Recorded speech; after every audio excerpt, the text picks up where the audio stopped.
Comment savoir gérer les priorités? Dans un premier temps, ce que je te conseille, c'est de faire une liste des choses à faire. Tu peux prendre un carnet, un stylo. Moi, je le fais sur mon tableau, tu vois, dans les petits à faire. Et j'essaie de noter toutes les petites choses auxquelles je devrais penser plus tard et que j'ai pas forcément le temps de faire maintenant. Voilà. Dans un premier temps, faire une liste. Et tous les soirs, je prends le temps, par rapport à cette liste, eh bien, de planifier les choses que je veux réaliser. Est-ce que je vais les faire demain, la semaine prochaine? Et je le fais sur le reste de mon tableau. Si jamais tu veux en savoir plus sur ce tableau-là, j'ai déjà fait d'autres vidéos à ce sujet que tu pourras retrouver sur la chaîne. Là, à partir du moment où tu as commencé à mettre tout un tas d'informations sur le à faire, tu as des petits outils qui sont intéressants comme la matrice d'Eisenhower. Donc là, pour moi, j'ai l'impression que l'écriture est à l'envers. Je verrai bien si l'ordinateur me le remet à l'endroit. et j'en suis pas inquiet, mais je vois que ça me perturbe là maintenant tout de suite. C'est la découverte sur le téléphone. Bref, passons à la priorité, car l'écriture n'est pas la priorité. Bref, Eisenhower. L'idée, c'est d'avoir une case, des choses qui sont urgentes et importantes, qui est du coup ici au-dessus de mon doigt. Ici, c'est seulement urgent. Ici, c'est seulement important. Et là, c'est ni urgent ni important. Par exemple, on va prendre des tâches. Est-ce que, je ne sais pas, regarder une série Netflix, est-ce que c'est urgent, important? Est-ce que c'est la priorité dans ta vie? Où est-ce que tu le cases par rapport à ici? Si tu as regardé Netflix et remplir tes impôts, par exemple ta fiche d'impôt et on est vendredi soir et tu sais que lundi matin, il faut absolument que ce soit terminé, bouclé. Où est-ce que tu mettrais Netflix et où est-ce que tu mettrais les impôts là-dedans? Si jamais je devais donner ma réponse moi, effectivement, les impôts, je les mettrais dans urgent et important. Parce que c'est vraiment le truc, si je le fais pas, lundi, je vais me faire éclater, je vais prendre, je sais plus comment ça s'appelle, des pourcentages à payer, et t'as pas envie de ça. Donc, je mettrais plutôt là-haut, et du coup, par rapport à ça, Netflix, est-ce que c'est important, est-ce que c'est urgent, ou est-ce que c'est là? Si tu as plein de tâches à faire, c'est là que ça devient intéressant et ça te permet de les trier.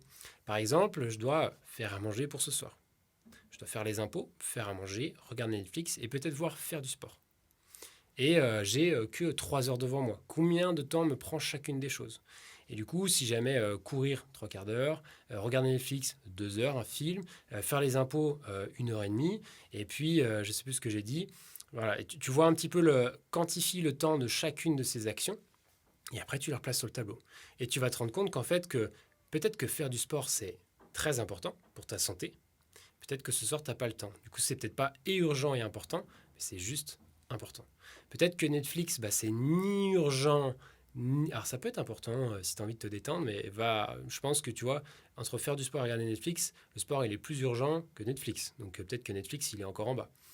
Tu vois un petit peu le délire. Et je pense qu'on est toujours tous d'accord que dire que les impôts ils sont toujours là-haut. Peut-être que faire à manger, du coup, c'était ça, faire à manger le quatrième, il sera urgent. Tu vois ce que je veux dire? Netflix, il est ici. Faire à manger, c'est urgent parce que voilà, soir, je sais pas, t'as des gamins, il va falloir absolument. Mais c'est pas très important. Si tu fais pas à manger, tu pourrais très bien aller manger au resto ou commander dehors. Tu vois un petit peu les idées. Ça, c'est la matrice d'Eisenhower. Donc, ni urgent ni important. Les choses qui sont importantes, les choses qui sont urgentes et les choses qui sont urgentes et importantes. C'est un premier outil. Deuxième outil que je présente juste à côté, avec des numéros. Je pas mis de, je sais pas comment ça s'appelle, hein, mais autant l'autre c'est vraiment une personne qui l'a développé. Prends toutes les tâches que tu as envie de réaliser. Eh bien, tu prends, on a dit regarder Netflix, faire du sport, faire à manger, et où on a dit quoi de faire. Là, on va avoir une petite coupure peut-être, et on a dit de faire ses impôts. Du coup, tu as 4 tâches. Et ben, chacune de ces tâches, tu les numérotes de 1 à 4 et tu les confrontes. Quand tu confrontes faire du sport et regarder Netflix, lequel des deux est le plus important? Si jamais tu as faire du sport en 4 et que tu as Netflix en 3 et que tu as les impôts en 2 et que tu as faire à manger en 1, au tout début, tu vas comparer les deux qui sont côte à côte. Est-ce que tu vas mettre le sport au-dessus de Netflix ou le Netflix au-dessus du sport? C'est une deuxième manière de faire si tu n'arrives pas à te dépatouiller avec la première. L'idée, c'est d'utiliser ces outils. Et là, quand tu confrontes du coup, il y a un moment donné où certainement, si tu compares les impôts avec Netflix, c'est plus important.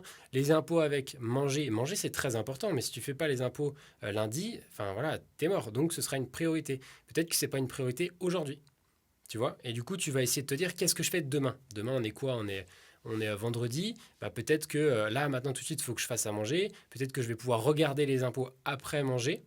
Et peut-être que je continuerai les impôts demain. Et du coup, tu les classes dans ta liste. Donc, je vais faire à manger en numéro un, je vais faire les impôts dans la soirée et demain, donc je peux le mettre en deux. Et puis, ben, peut-être que faire du sport et Netflix, je les ferai plus tard dans le week-end, samedi, dimanche, peu importe. Donc ça, c'est une manière de voir les choses. Et puis après, tu pourrais éventuellement, alors c'est pas vraiment des priorités, mais te fixer des objectifs. Moi, j'essaie de me fixer des objectifs toutes les 7 semaines, et puis par semaine, et puis par jour. Donc là, ça te permet aussi de te dire, j'ai défini un objectif pour les 7 premières semaines, c'est les 7 prochaines semaines qui, admettons, je ne sais pas, faire une vidéo par jour.